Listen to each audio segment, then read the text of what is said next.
បាទសួស្តីបងប្អូនទាំងនេះសម្រាប់ថ្ងៃនេះយើងមានម៉ូតូ Scorpio 011បាទនេះវាម៉ូតូនេះគឺវាពិបាកក្នុងការប្រឆេះហើយក៏វាលាន់ម៉ាស៊ីនបាទ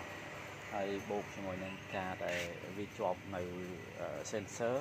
ជាច្រើនគ្រាប់ហើយជា6ទៅ7គ្រាប់មាន sensor ទូគេ sensor ក្រងទីហើយនិង sensor កម្ដៅបាទឥឡូវយើងបានលុបសម្អាតកូដវាហើយឥឡូវវាកំពុងតែខ្សោយអង្គុយយើងបញ្ចូលអង្គុយបន្តិចហើយ sensor ខាងក្នុងយើងបានលាងវាហើយបាទឥឡូវយើងសម្អាតកូដ clear កូដចូលទៅភ្ញៀវវារាល់ហើយយើងនៅតែតម្លើងបញ្ចូលចាប់ជូនភ្ញៀវទេបាទឥឡូវយើងដេកបាទ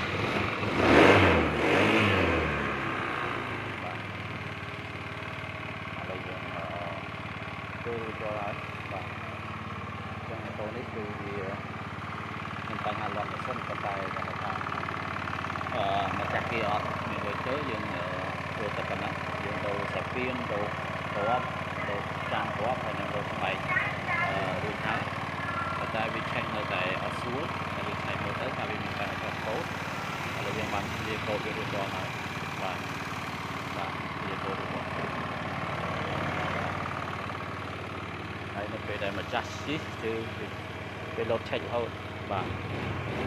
ឥឡូវយើងលុបហើយប៉ុន្តែវានៅតែអត់ព្រមហើយយើងបានលាងវាហើយយើងបាញ់ទឹកថ្នាំសម្អាតទៅលើកូដលើអីហើយ